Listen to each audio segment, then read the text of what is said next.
समाचार पत्रों की सुर्खियों के साथ आज मैं हूं प्रणव शर्मा। एक समाचार जो लगभग सभी समाचार पत्रों में सचित्र छपा है। प्रधानमंत्री नरेंद्र मोदी आज बिहार और पश्चिम बंगाल का करेंगे दौरा और दोनों राज्यों को हजारों करोड़ रुपए की देंगे सौगात। बिहार के मोतिहारी और बंगाल के दुर्गापुर में जनसभा को करेंगे संबोधित। 4 अमृत भारत ट्रेनों को भी दिखाएंगे हरी झंडी। मौसम साफ रहा तो आज फिर से शुरू हो जाएगी अमरनाथ यात्रा। कश्मीर में लगातार बारिश के चलते यात्रा मार्ग को हुआ है नुकसान। रास्ते में फंसे श्रद्धालुओं को सुरक्षित निकाला गया। श्रद्धालुओं से भरे नजर आए आधार शिविर। अधिकारियों के अनुसार भारतीय सेना के कंपनी कमांडर खुद कर रहे हैं अभियान की निगरानी। नेटो को दो टूक दोहरा रवैया नहीं चलेगा। भारत ने कहा, खुद रूस से तेल खरीदने वाले हमें देते हैं टैरिफ की धमकी। विदेश मंत्रालय के प्रवक्ता रणधीर जायसवाल ने वीरवार को अपने नियमित प्रेस वार्ता में कहा, भारत के लिए अपनी ऊर्जा जरूरतों को सुरक्षित करना सर्वोच्च प्राथमिकता। 8वीं बार इंदौर बना देश का सबसे स्वच्छ शहर। जम्मू की भी बड़ी छलांग। 3 से 10 लाख की आबादी वाले शहरों में जम्मू 248 से 42वें स्थान पर। स्वच्छता के क्षेत्र में बेहतर काम कर रहे शहरों को राष्ट्रपति द्रौपदी मुर्मू ने स्वच्छ सर्वेक्षण 2024-25 पुरस्कारों से किया सम्मानित। पुंछ के निसार अहमद और मुश्ताक हुसैन पर आतंकियों को शरण देने पर साजिश में मदद के आरोप तय। सबूत मिटाने और आतंकवादियों को रास्ता दिखाने का भी आरोप। एनआईए की जांच के मुताबिक लश्कर कमांडर साजिद ने रची थी हमले की साजिश। बंकरों की तरह इस्तेमाल हो सकेंगी प्रदेश में बन रही सुरंगें। बढ़ेगी सुरक्षा। सीमित जंगलों में बन रही सुरंगें पाकिस्तान से संघर्ष की स्थिति में आएंगी काम। ऑपरेशन सिंदूर में भी कुछ सुरंगों को बंकरों की तरह इस्तेमाल किया गया था। सुरक्षा बलों की पहुंच इससे होगी आसान। लद्दाख के फोप्रोंग में 20 दिन में तैयार हुआ 280 फीट लंबा डबल लेन मॉड्यूलर पुल। आज लद्दाख के उपराज्यपाल पद की शपथ लेंगे कविंद्र गुप्ता। बोले, प्रशासन व जनता के बीच सेतु का भी करेंगे काम। शपथ ग्रहण में हिस्सा लेने प्रदेश अध्यक्ष सत शर्मा भी पहुंचेंगे। लद्दाख को नई राजनीतिक व प्रशासनिक दिशा मिलने की भी उम्मीद।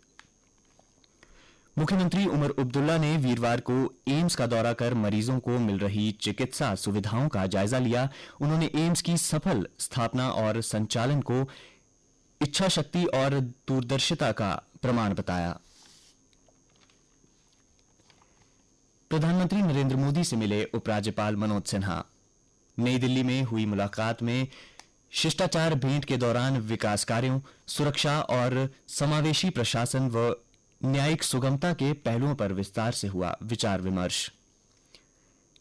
ईडी ने कहा, रॉबर्ट वाड्रा ने 7.5 करोड़ में खरीदी जमीन 4 साल बाद डीएलएफ को 58 करोड़ में बेची। पहली बार आरोप पत्र दाखिल।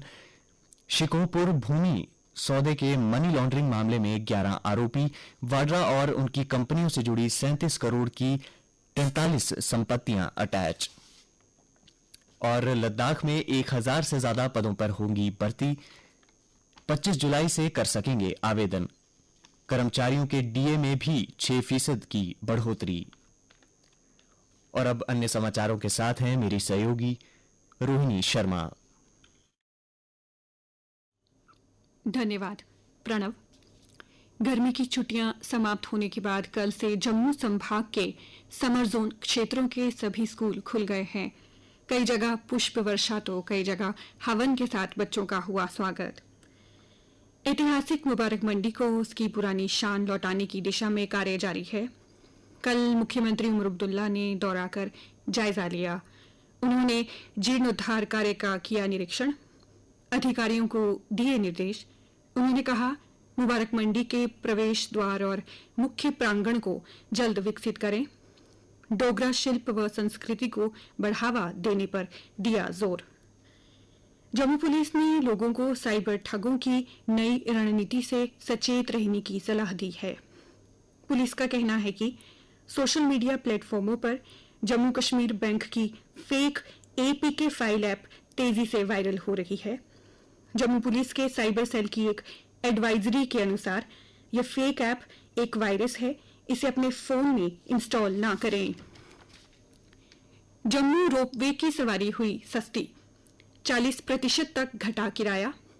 अमरनाथ यात्रियों को आकर्षित करने के लिए 1 अगस्त तक विशेष छूट। पृथ्वी की बेहतर निगरानी की अब भारत को निसार यानी कि NASA ISRO synthetic aperture radar से मिलेगी शक्ति। इसरो और नासा मिलकर 30 जुलाई को लॉन्च करेंगे निसार सैटेलाइट। 1 सेंटीमीटर तक की फोटो खींचेगा। ये उपग्रह दुनिया में अपनी तरह का पहला उपग्रह है जो 12 दिनों पर समूची पृथ्वी की भूमि व बर्फीली सतहों को स्कैन करेगा। रुख करते हैं खेल खबरों का। भारतीय ग्रैंड मास्टर आर प्रज्ञानंद ने शानदार प्रदर्शन से एक बार फिर सभी को चौंका दिया। उन्होंने फ्री स्टाइल शतरंज के चौथे चरण में विश्व नंबर 1 मैग्नस कार्लसन को महज 39 चालों में मात दी। इसके साथ प्रज्ञानंद ने कार्लसन पर प्रारूप क्लासिकल, रैपिड और ब्लिट्स के साथ फ्री स्टाइल में भी जीत हासिल कर ली है। दूसरे ग्रुप में अर्जुन एरिगेसी ने 4 अंकों के साथ क्वार्टर फाइनल में प्रवेश किया। क्वार्टर फाइनल में प्रज्ञानंद का सामना अमेरिका के फेबियानो कारुआना से होगा। भारत और इंग्लैंड महिला टीम के बीच पहले वनडे मुकाबले में भारतीय ऑलराउंडर दीप्ति शर्मा ने अपनी शानदार अर्धशतकीय पारी से भारत को 3 मैच की सीरीज में 1-0 से आगे कर दिया। दीप्ति ने जड़ा एक हाथ से छक्का, कहा पंत से मिली प्रेरणा। 23 जुलाई से करो या मरो के मुकाबले में भारतीय टीम पेसर बुमराह को आराम देने के मूड में नहीं। टीम के सहायक कोच टेन डोशिक ने मैनचेस्टर में जसप्रीत को उतारने के दिए संकेत। मैनचेस्टर कल पहुंचेगी भारतीय टीम। ऋषभ पंत के चौथे टेस्ट से पहले पूरी तरह फिट होने की उम्मीद। यूरोप में खेलने वाली महिला फुटबॉलर अदिति चौहान का संन्यास। 17 वर्षों में भारत के लिए खेले 57 मैच। भारतीय पहलवान सुजीत कलकल ने बुडापेस्ट रैंकिंग टूर्नामेंट में 65 भारी वर्ग में स्वर्ण जीता। और अब नजर डालते हैं मौसम के हाल पर। मौसम विज्ञान केंद्र की जानकारी के अनुसार आज प्रदेश के कुछ स्थानों पर बारिश होने की संभावना है। कठुआ में तेज बारिश, 20 से फिर आसार। 8 जिलों में ऑरेंज अलर्ट। अलर्ट वाले जिलों में 100 से 200 मिलीमीटर तक हो सकती है बारिश। कश्मीर में मौसम सुहावना। जम्मू में भी पारे में गिरावट। धर्मनगरी कटरा में कम दृश्यता के चलते हेलीकॉप्टर सेवा पूरी तरह बंद रही। कल का अधिकतम तापमान 35 डिग्री सेल्सियस और न्यूनतम तापमान 26 डिग्री सेल्सियस रिकॉर्ड किया गया। आज सूर्यास्त 7:39 पर होगा और कल सूर्योदय 5:38 पर होगा।